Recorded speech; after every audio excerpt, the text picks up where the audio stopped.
that's going to help us. Good afternoon. Thanks again for this opportunity, Gloria, to share. And I focus mainly on getting the churches to find out the disparities, health disparities of their congregations, where we can educate and empower them with how to better sustain their health, prevent these things, and make our lives a lot better. And in order to have a good, clean heart for God, it needs to be healthy. And this is how we learn not only what God has to say, we put it into action by doing the things He ordained us to do. And if you read your Bible in Genesis, He gave us the Garden of Eden with all the good fruits and vegetables. That's a good way to start, a healthy way to start. To eat properly, if we eat well, we will live better.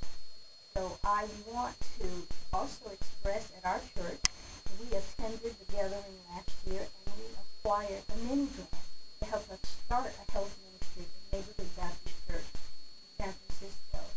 I put out a survey to find out the health needs of my congregants and how I could help them. And as the returns came back, I was able to bring in specialists, do screenings that would most help these people. And we started measuring and monitoring. And now our church is healthier. Our people are excited about the needs. Every third Sunday is health ministry at Neighborhood Baptist Church. So we are living better, we are happy, and we are just feeling and looking better. All because of the health ministry that UCSF has brought into our neighborhood and into our church congregation. Wow, thank you so much. I want to kind of piggyback on what you're saying a little bit, and I'm going to go back to Dr. Penn. I was born and raised in San Francisco, and while I was growing up, there was nobody in my neighborhood who had a problem that the church didn't assist the family with. It didn't matter whether your marriage was going down the tubes, whether you had wayward children, whether you had financial issues. The church was set up in a way at that time that every need that any family had was met by, if not the church at large, somebody in that church.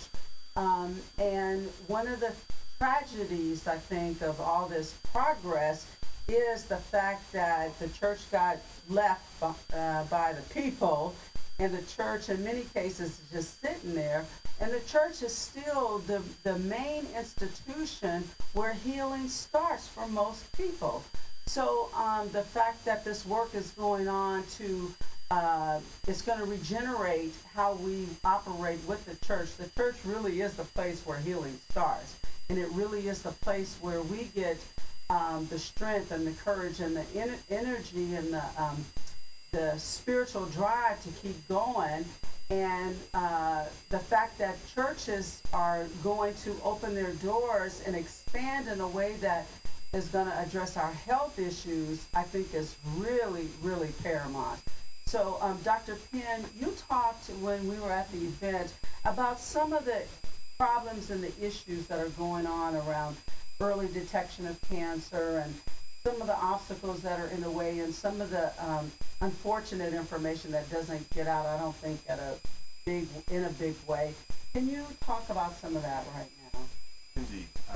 At the event, I spoke on prostate cancer. And for a lot of African American men, that is a lot of times an issue that's not talked about too much. And I think that it needs to be more. And so a lot of the things that may be a taboo are there's screenings that are out there. Two screenings. And there's one that's a blood test, and it's called the PSA test. That test, again, my belief and also a lot of the guidelines out there, guidelines by the American Neurological Association for men to be screened at the starting age of 40. And there's another another guideline from the prostate condition that suggests actually 35 that men should be screened. And so this is very important for African American men to hear, because African American men are as well diagnosed at a further time. So it's much importance that needs to be put on when to start screening, and particularly when there's not much conversation about cancer, particularly within the family. So again, I mentioned that first screening with the PSA blood test, and the second screening is actually a physical exam called the rectal exam. In this exam, the physician actually has his gloves on and actually feels the prostate through the rectum and feels if there's any bumps or any enlargement. And it's best that both of these exams combine the blood test and the visual rectal. And so it's important that folks just understand that. And another thing that I feel is important is kind of comparing or putting together prostate cancer in relation to breast cancer. With breast cancer, obviously, it's known that the breasts are used for children and all of that, but not too many people are aware of what